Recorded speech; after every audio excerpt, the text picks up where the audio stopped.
Hey everybody, this is the second episode of Tales from the Fadelands. It's a dark short story anthology series that I'm working on in conjunction with my D&D 5th edition setting book, The Empire of Arden, a low fantasy steampunk setting for D&D 5th edition. For more info and updates, as well as the regular stuff that I make, give me a sub and join my Discord linked below for community activities and everything Arden related. Impact. Martin Wicks shifted uncomfortably in his smoking chair. His cat, Rusty, tolerated the movement without protest. He lit his pipe and, leaning back, closed his eyes for a moment as he tried to enjoy the first few puffs. It did little to calm his nerves, and he doubted he'd be able to focus on the newspaper sitting on the small table beside him.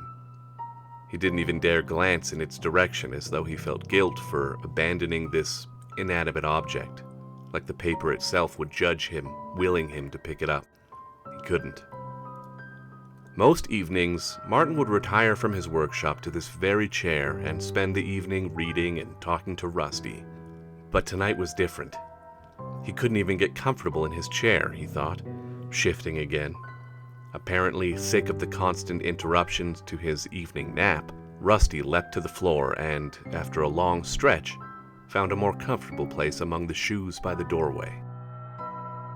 Angus Filch. How could he ever have been so foolish as to take a loan from Angus Filch? Owing that man money was going to be the death of him, and perhaps literally after today. Each week, one of Filch's goons would show up demanding a weekly payment, breaking one thing or another in his small workshop if he didn't pay, and sometimes even if he did, just for good measure, and to remind him that they could. Martin was something of a shut-in, and being of a mechanical inclination, he had converted the front room of his home into a workshop. The Martin Wicks Watch and Clockwork Repair Shop. A bit of a wordy title, he'd admit, was emblazoned above the doorway out front. Throughout the day, he would service the various watches, clocks, gizmos, and gadgets that the people in his neighborhood on the western side of Vezenhold saw fit to bring to him. Earlier this year, business had been slow, and the rent had come due. Unable to pay, the hopelessly unconnected Martin Wicks had taken a loan offer from a customer who'd caught wind of his financial woes. Claiming that his cousin would be able to cover the break in rent payments, Martin was put in touch with Angus Filch, and within less than a fortnight of shaking hands on the deal, the threats and demands had begun. Martin leaned forward in his chair and retrieved the newspaper from the table beside him. The front page headline read, "Dangerous Beast Suspected in Capital, Citizens Frightened," with what appeared to be a charcoal sketch of a deer or an elk of some sort, but fanged and terrible looking. As if he didn't have enough to worry about, now some creature from the Fade itself may have made its way into the city? The article went on to deal that a Drush, a carnivorous shapeshifter that often takes the form of prey animals to lure in its food, was believed to have been spotted, and in Martin's own district of the city. Monster from another dimension, capable of eating prey many times its own size. Martin scoffed. Someone sees a deer and thinks it's a monster, he said out loud, looking at Rusty from across the room. The cat didn't even glance in his direction. It did roll on its side, though, which Martin took as a gesture of solidarity at the silliness of the article's claims. Today's visit from Angus Filch, however, had been another story entirely. Early that morning, one of Filch's goons had lumbered into the shop, having to turn sideways just to fit through the door. "Filch needs his weekly payment, Wicks," he'd grumbled, running his hand over an intricate clock positioned on the workshop counter. The man was large, broad-chested, and he had a scar running from his hairline to his right eyebrow, beneath which an ill-fitting and miscolored glass eye gazed off in the wrong direction. "I don't understand, sir. I already paid for this week just yesterday," Martin had replied, obviously shocked at the demand. "That was Johnson what came yesterday. If he took your money, Filch didn't get it. Johnson's turn and run. Probably left town with whatever he got. Filch needs his weekly payment. The oaf repeated, his glare made no less intimidating by the fact that the glass eye now appeared to be staring straight up.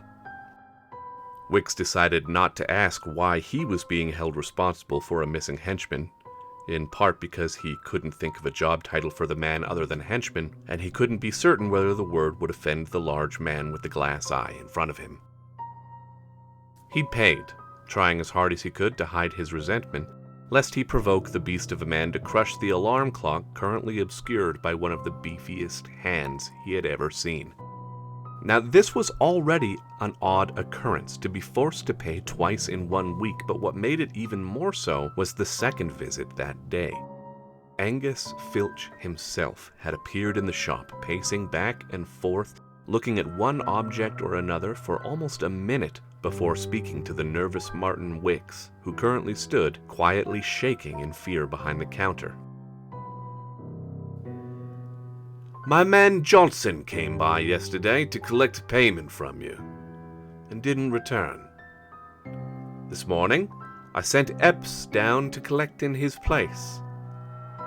He hasn't returned yet either, and something tells me he may be just as gone as Johnson. Disappeared. Poof. He made a distinct poofing gesture with his hands. 2 men, in 2 days, come here for payment, and both disappear. It doesn't make sense. And I feel crazy for thinking it, but I can't help but believe that you have something to do with it. Martin's fear tremble had become a full-on fear shake by now, and he opened his mouth to reply, but found himself unable to speak. I don't know what you've got going on, Wicks, but I'm going to figure it out. I suppose both took the weekly payment from you? Martin nodded. Even I won't force you to pay yet a 3rd time, Wicks. But I'll be back next week, and I expect double. He sauntered to the door and, slowly turning to face Martin again, he offered one last warning. I'm going to figure you out, Wicks. Rusty stirred Martin from his stupor as he started retching in the corner, coughing something up. The visit from Filch had scared him, and he'd spent the rest of the day barely able to focus on his work. Now, in his smoking chair, relighting his pipe, he stared at the evening newspaper and wondered if maybe, just maybe, he'd been so lucky as to have been rescued by some otherworldly fade beast. Rusty, across the room, finished hacking and coughing up what had to be the mother of all hairballs. An audible clink sounded as it hit the floor in front of him. Martin stared at the hairball that had landed in front of his cat and was slowly rolling across the floor. Not a hairball at all. A glass eye. Slowly moving his gaze from the glass eye to his cat, he could swear, just for a second, that he saw Rusty wink.